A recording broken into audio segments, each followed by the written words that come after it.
দাঁড়ান।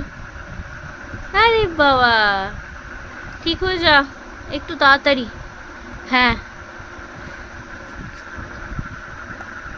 সবাইকে দেখাবো তো তোর প্রেতে সবাই যদি একটু প্রার্থনা করে তো ঠিক হয়ে যাস। কে যে ওকে মেরেছে, ও পেছনে 2 পা তুলতে পারছে না। প্রথম দিন ছ্যাঁচড়াতে ছ্যাঁচড়াতে গেছে, পা দিয়ে হেঁটেও খেয়েছে, ধপাস করে পড়ে যাচ্ছিল। 2 দিন ধরে একদম ডেট করেছে, আর উঠছেই না কোমর ভেঙে।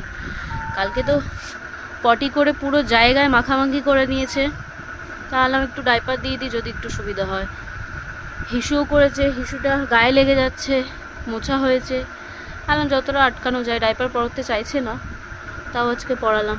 দেখা যাক কী হয় কালকে, ওই জন্য ঠিক হয়ে যায়। কে যে ওকে মেরেছে, লাঠির বাড়ি না কী দিয়ে মেরেছে তা তো জানা নেই।